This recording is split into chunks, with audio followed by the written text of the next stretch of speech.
Hey guys, welcome to another episode of Momsley Podcast. What's up? We're your hosts. I'm Krishel. And I'm Nyamekye. What's up? Hold up. We made it to episode 10?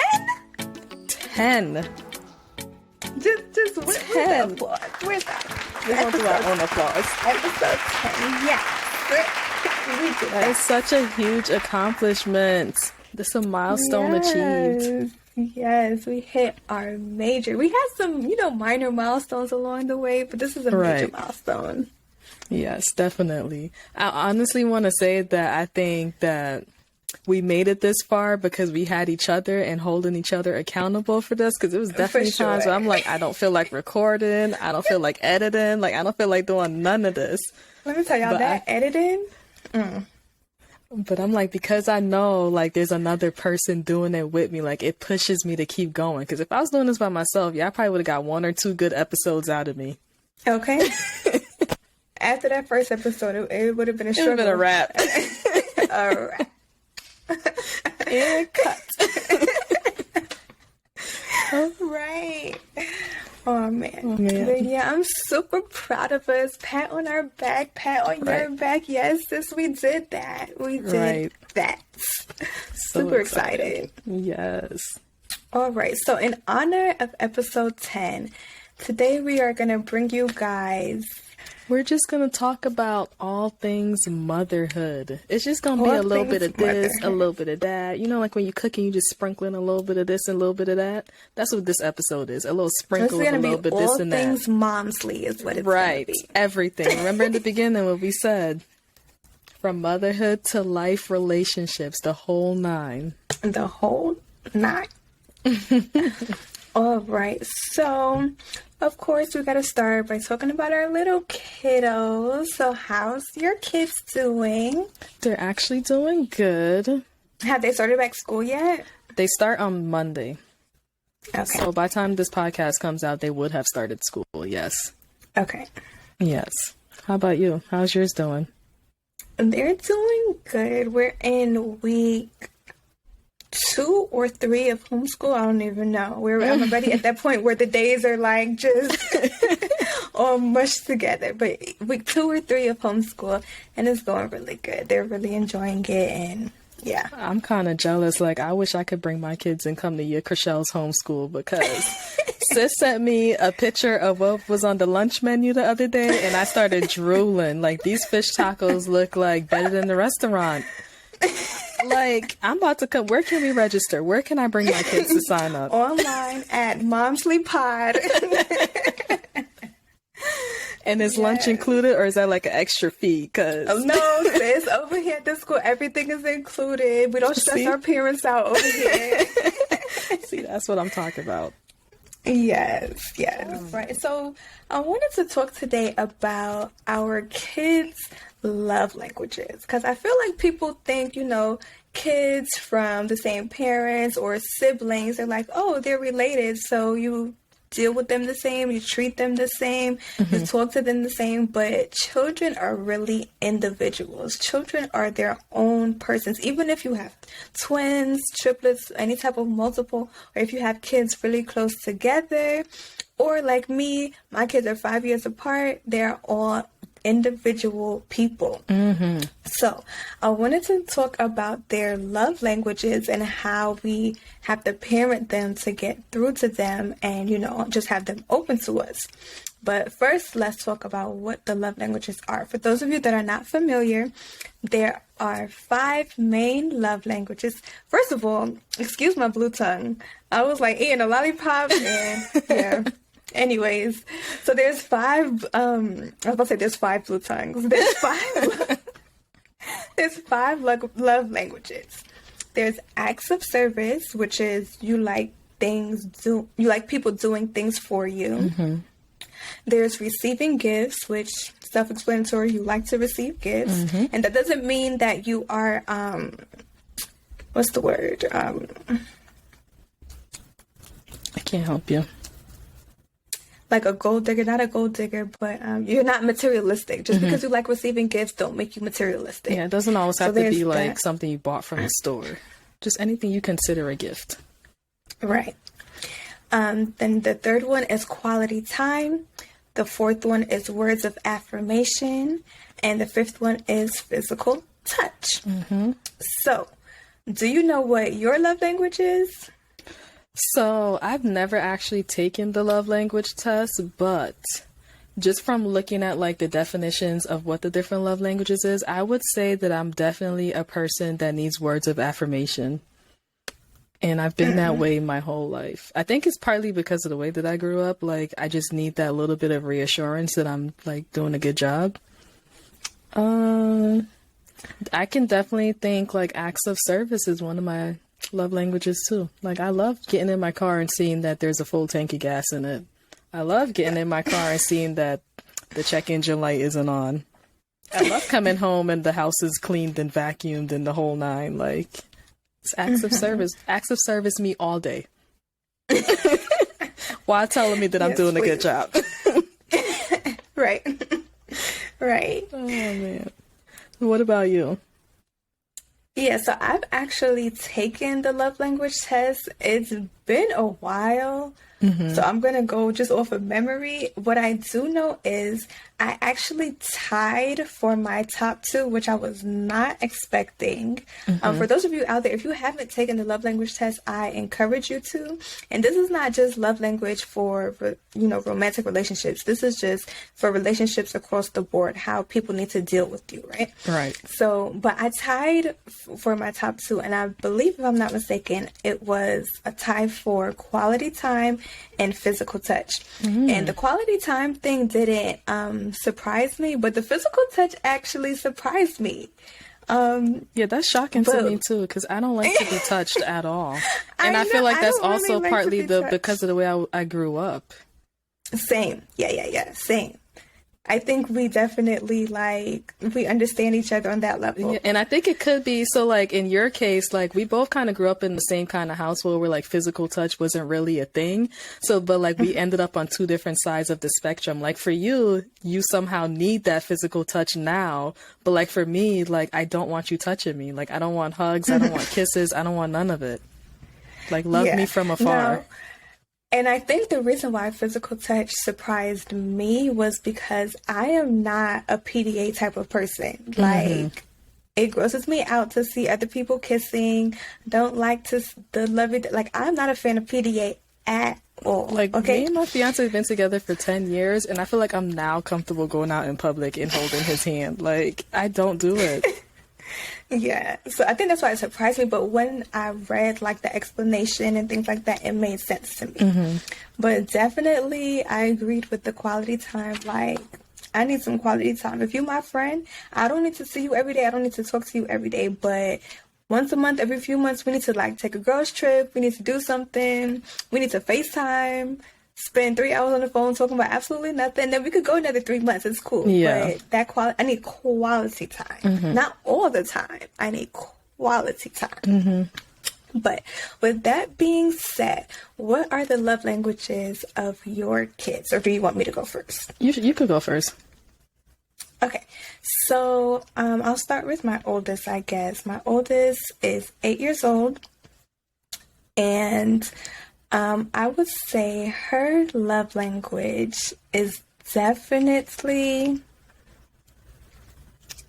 I'm gonna go, okay, I said definitely, but I'm actually not super sure because I'm battling between three, but I'm gonna say her top one is gonna be quality time. For my 8-year-old. She definitely likes that one-on-one time, which I think is another reason why she enjoys homeschool. She's like, well, I got all your attention. All right. She likes, even when she, we talked about this before, she's a swimmer, and she prefers her privates over her group classes. She likes that quality one-on-one time with you. As for my 3-year-old, they are polar opposites. They're polar opposites, but they get along great. It's the weirdest thing. But as far as her, she's a polar opposite. Her top love language, I'm going to tie hers for physical touch and words of affirmation. She kiss, and she will tell you out of her mouth, I love all the kisses. I love all the hugs. I want them. Yeah. And words of affirmation, whenever she does something and you're like, oh, great job, she's like, you're welcome. She really enjoys her too with the homeschooling. Like, every time she does something, I'm like, wow, that's a really good color. And you use all those colors, and her face just like lights up. So definitely for her, words of affirmation and physical touch. Okay. What about yours? So for my oldest, I'm going to say that her top love language is also going to be like a tie between two, would be words of affirmation and physical touch. And I feel like I'm partly to blame for the physical touch because I knew growing up, physical touch wasn't something that I got a lot of. So like from the time I had her, I would always tell her like, oh, you're so beautiful. Oh, good job. Like when she does something, or always be giving her hugs and kisses, because I didn't get a lot of hugs and kisses growing up. So like I made it a point to do it with her. And like now she's just morphed into this little person that just always needs hugs and cuddles. And I love it because I'm not a physical touch type of person. So like she brings it out of me.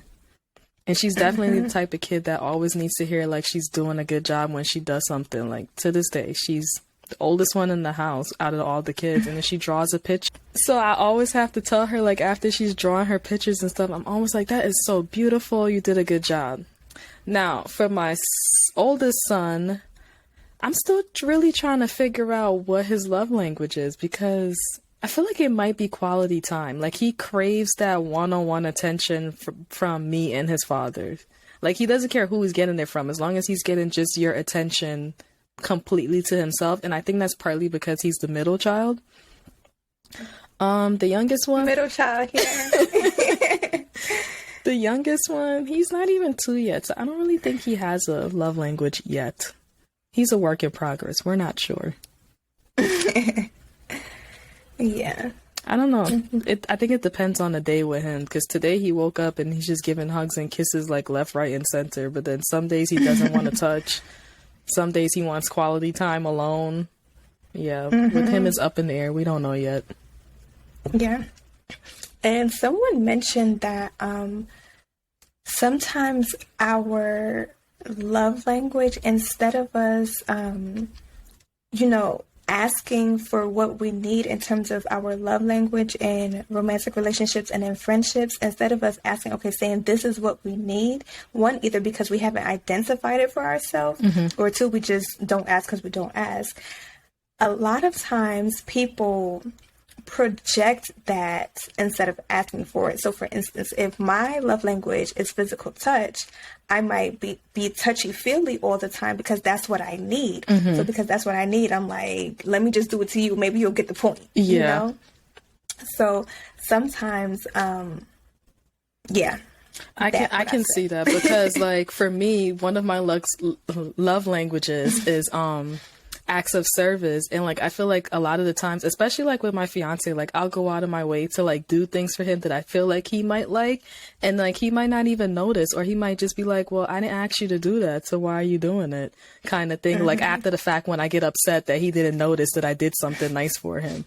And I'm like, well, maybe I'm just projecting, because like I want it done for me, so I'm assuming that if I do it for you, you'll reciprocate, but clearly I gotta spell it out for you. Right. You're right. So yeah, So I think whether it's that. whether it's with your relationships or with your children, it's good to identify what the other person's love language is to make sure that you're meeting those needs both ways. Because then sometimes you can be frustrated and not even know why, and it's because your love language is just not being communicated. All right. So moving along, our next topic for today, we touched on this a couple episodes ago about being successful, and, sometimes people think because you have kids, you can't reach success, or you can't do things, your life is over. How many times have you heard, oh, you got kids, your life is over? Oh, we heard that plenty of times. I was just about to say that. What? So we obviously don't believe that, but also we haven't done everything that we've always ever wanted to do. So let's talk about bucket list. All right. So, do you have a bucket list? Have you ever thought about making a bucket list? I don't have. You had a bucket list and checked anything off of it? I don't have a physical list. Like, I kind of have an idea in my head of things that I want to do. Hold on, wait, pause. This is so random, but not random. The word bucket list, like when I thought about this topic for today, I was like, oh my gosh, is it called a bucket list because you have to do it before you kick the bucket? Yes, Krishel.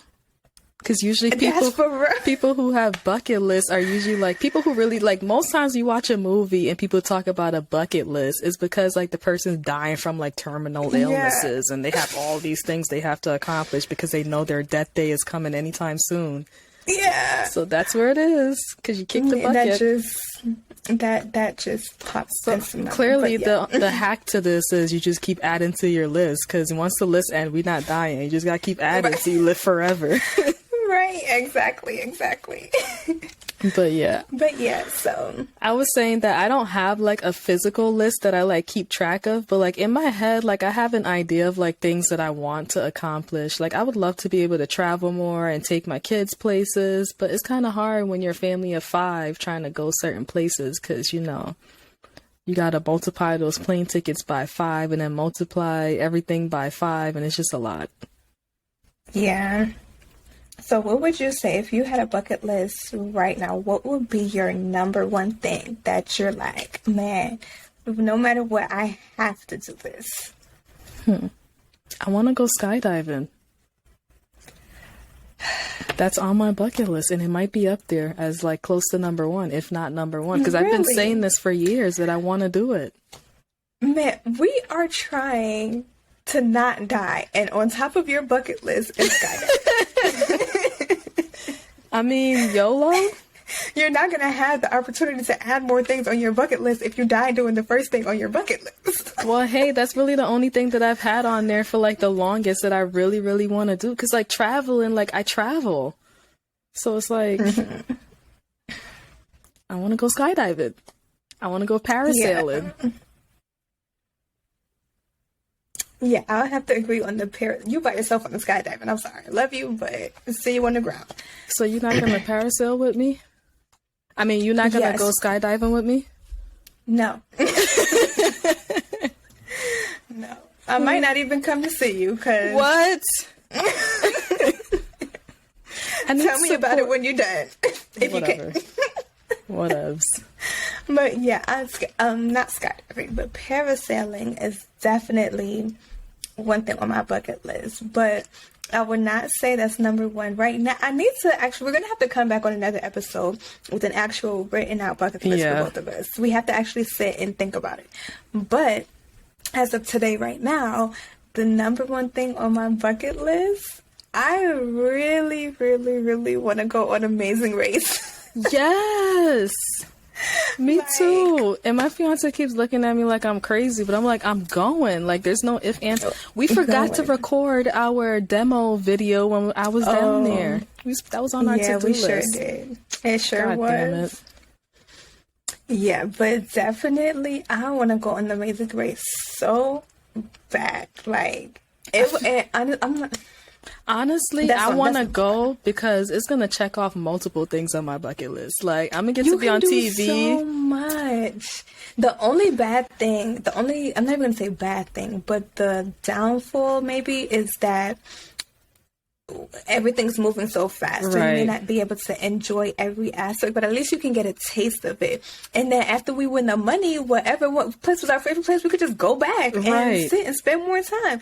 On top of all of our gifts that we're going to win for coming in first place on different legs. I mean, come on. Me and Krishel already decided, like, there's no ifs, ands, or buts about it. Like, we're coming in first in every single race. Like, we're not taking second. We're not taking third. Nope, not happening. No, second is first loser, and we're not losers. Nope. Yeah, so that's definitely on the top of my list. I forgot about that. Definitely on there. And that'll get you to check off so many things, because you'll be on TV, you'll be traveling, you're going to be running a race. Exactly. Competing for money. Yep. So many good things will come out of that. Right. Our podcast will blow up because everybody will be like, who are these 2 girls? They are such characters. Like, we need to find them. Okay. Exactly. All right, so let's move into our hot topic. So, for the hot topic today, we are talking about Jeopardy. Okay. If you haven't heard, if you haven't heard, first of all, raise your hand if you watch Reading Rainbow growing up. Like reading Rainbow. I mean, come on. Come on. Who doesn't love LeVar Burton from Reading Rainbow? So, as we all know, rest in peace to the late Jeopardy host, Alex Trebek. So, of course, Jeopardy has been looking for a new host, and a couple months back, they had, a little trial where they were trying out different people to host the show. But before they even started that, everybody was like, come on, Reading Rainbow guy, LeVar Burton, who better than LeVar Burton? And he even jumped on. He was like, if I got this opportunity, I'm down. I'm with it. That would be an amazing thing for me, right? He was on board. It's not like we were, offering him up and he was like, nah, y'all chill. Yeah. He was with it. And it makes sense for Jeopardy. It makes sense. It's not like we were suggesting the baby. Right. And the few episodes, or maybe I'm making it up, it might have only been one episode, but the few episodes I've seen him on, like, I really thought he was the host. Like, he was doing such a great job. Yeah, I feel like that it was made for him. It's good. So anyway, fast forward a little bit. They don't hire LeVar Burton. They hire the Mike Richards guy. Did we ask for him? I heard that he kind of put himself in the position. I guess from what I heard, somebody told me that like he works in like the background somewhere doing something. I don't know what. And he kind of sort of asserted himself as the host. So it wasn't that anybody... And they just went along with it. It wasn't like anybody told him he was the host. He kind of made himself the host. That's what I heard. Somebody told me that. Could be wrong. Well, regardless of how it happened, regardless of how he got there, we ain't asked for him, okay?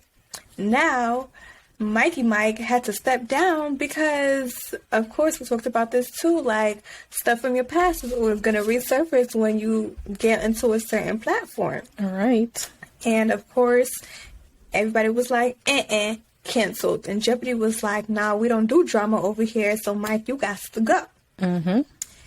So, everybody's like, why is that position still empty? Clearly, this position is for LeVar Burton. So, is Jeopardy is Jeopardy like not happening right now? Or are they back to like having guest appearances on there? Honestly, I don't know what they're doing. Ever since they stopped doing the trials where they had different guests, and Mike Richardson was named the host. I don't know if he's been hosting, if they started recording with him yet, or if now that he's stepping down because of everything that's happened, #cancel culture, that they're doing reruns or they got new guests coming in. I don't know. All I know is LeVar Burton still has not been named the host of Jeopardy. That's what I do know. So why? What was the reasoning for like him stepping down or getting pushed out of the way for after being the host? Like, it was pretty much because things that he has said and done in his past started to surface, and everybody, the public, was not okay with it. And Jeopardy was like, we don't do drama over here. Like, yeah, you ain't never heard this is not a good fit for not us. A thing about no Alex Trebek and no kind of controversy. No scandal, no controversy, nothing. They don't do that over there. You got the wrong and TV Jeopardy was show. like, this is not a good look for us. So Mike agreed. I don't think it was even really a fight. He was like, all right, you right. Somebody sent me like a little excerpt from like some story or something. And it was like how his hasty exit came a day after Anti-Defamation League called for an investigation after a report surfaced in The Ringer that Richards made disparaging remarks about Jews, women, and other groups in the episodes of the comedy podcast, The Random Show, which was recorded back in like 2013 and 2014. So he thought that was in his past, but clearly it came to light. And he might not have even thought he said anything or did anything. No, they wrong. never do. But the public was like, we're not having it. They're saying that in the podcast, he asked his female assistant and his female co-host whether they had ever taken nude photos or, in his words, booby pictures. In another episode, he called his co-host a booth hoe. So clearly, he don't think there's anything wrong with his mouth. Obviously not, but that cost him. And I ain't seen no contracts or no paychecks, but I would assume that Jeopardy is a good little gig and a lifelong gig at that. Right. So you fumble that bag. Sorry for you. I ain't sorry for you. That's your problem. Well, in this case, I'm not sorry for you. That's your problem. Right. Right. But. Well, yeah, so that's that. So we'll be waiting to see who they use to fill that spot on Jeopardy. Better be somebody good. Yeah, like LeVar Burton. Reading, right. If it's not Reading Rainbow Guy, then it better be one of his kids or something. Cause yeah, I mean, one of us would be good. Like option. Anybody, but somebody who gonna be out here. Give me the job. I'll do a great job. But the thing about it also is that it's not like we just like LeVar Burton. He is very knowledgeable about a lot of things. He even I didn't even know. I found this out recently, girl. He got a whole podcast reading. Like, I did know that. I did not know that. I need to check it out. I think I knew that because he was on another podcast promoting it. Oh, okay. Yeah. Okay. But I never actually checked it out, but I have to. I think the podcast that he was on was The Nod. They're like a all black podcast. And they're pretty, it's a kind of like an info podcast because they're always researching different topics and they'll give you info about it, I guess. But I think he made an appearance. I'm pretty sure it was their podcast that he made an appearance on. Okay. That's cool. But yeah, definitely have to check that out. Yep. But he's the only option. Or his offspring. That's all I'll accept. That's all Krishel is taking. We're going to have to start striking. You have to cancel Jeopardy until they get it together. I know, right? Shoot. Imagine that. Jeopardy being canceled. All right. They should have just buried it along with Alex Trebek. It had a good run. It was fun while it lasted. Right. So other than, I feel like Jeopardy and Wheel of Fortune has been one of those game shows that's just lasted for all of time. And I feel like I can't do Jeopardy. I know I can't do Jeopardy, but I feel like I could be on Wheel of Fortune. I could definitely be on Wheel of Fortune. I could do Jeopardy. That would be a good time. I could do Jeopardy, but only if they're doing maybe U.S. history topics, maybe English topics. I might be a little good at world history topics. Not anything real too current, because I'm not really haven't been keeping up with too much current events, but yeah, anything with math, they could count me out. Maybe music, I might be good. I like when they do music topics. I feel like Jeopardy is they cover a broad spectrum of things. That's why I'm I'll be listening to some of them questions oof. Especially the I wouldn't kids even know ones. what to type into Google. When they have the kids episodes. Yeah. Just tell me I'm stupid. You don't gotta do all of this. You don't gotta embarrass me dang. But yeah. I could definitely do Wheel of Fortune though. That'll be fun. That would be a good time. Oh, we gotta add that to our bucket list. Yep. That would be a really good time. I'm telling you, I'm gonna make it on one of these shows. One of them. Right. One of them is gonna have to take me. I feel like we should go on Family Feud too while we at it. That one's been around since the stand of time. Our family on Family Feud. Okay, it's 5 people, right? That be on the. It's 5 people. Who the 5? Okay, we got name me, our you. 5. Name our 5. Me, you. That's so. Because I'm telling you, I can't go out there with any and every. Because I would box them on national TV. Let me tell you. Okay, we got me, you. We need 3 more people. Let me think. I can't even think of nobody that I'm not gonna want to slap if they say the wrong answer. Let me think. But we need people from like different generations too, just in case they ask like a. I can't have grandma on there because she's gonna be talking too much. No. We can't do grandma. My grandmother can't go either. It's just not an option. I feel like I could go me, you, maybe Danielle. Oh, yes, that's really good, Danielle. Hey, girl, what's up? Shout out to you. And she's from a different generation, so technically that counts. Technically, yes. Who else? Ooh, who else? I feel like Odara would be good. You think so? I feel like, yes, I do. I do think so. I think Odara don't be knowing a lot, though. We be having to give her the scoop, so I don't know. She will kill us if we see this, but if she sees this, but I feel like you gotta have that fun person. I feel like Odara's she's gonna be the one that blurt out the crazy stuff and have Steve looking at us like we crazy. She can be like, "What?" You need one of those people, and I vote for Odara. That's okay, I could see Odara. So we need one more. One more. And, we can't go too deep into our family because it has to be someone that's up on American culture because they ask American people these questions, right. So I feel like Devin would be good too. You think so? Yeah, Devin's he's pretty intuitive and I think he's smart. He's into a lot of stuff. I feel like he knows a lot. Well, that's our 5. Me, you, Danielle, Odara, and Devin. That would be... Odara, I love you. I didn't mean nothing I just said. We might have to have security on this show. Right.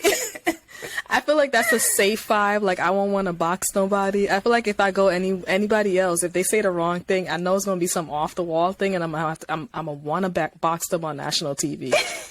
I feel like with that 5, even if somebody says something off the wall, like it'll be funny. It'll be so funny. Right. Yeah, it'll be so funny. I wouldn't even be mad. But if like somebody else, like grandma, goes on there and she's just gonna say something completely irrelevant, and I'm gonna just be sitting there fuming, like I'm not even gonna be laughing. And then she's gonna have to give you a whole theory about why her answer should have been up there. She was like, "But Steve." Right. Oh man. Ooh. It's gonna happen, you guys. Speaking it now. Yes. But anyways, we want to thank you guys for rocking with us for 10 episodes. 10. I remember when I turned 10 years old, your grandmother got me like the coolest card. And it was like, happy 10th birthday. And it had like all these things that comes in 10s. And I was like, I remember that.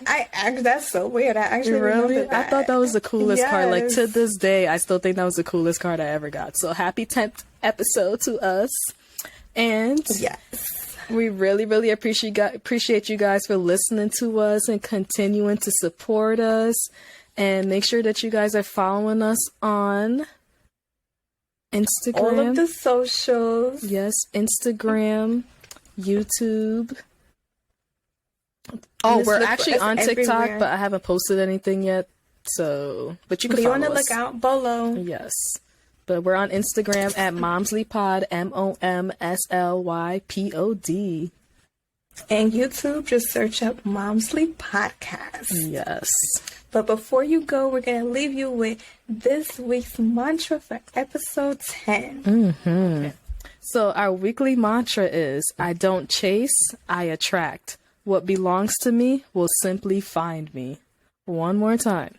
I don't chase, I attract. What belongs to me will simply find me.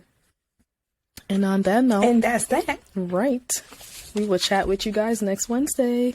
See you next Wednesday. Bye. And cut.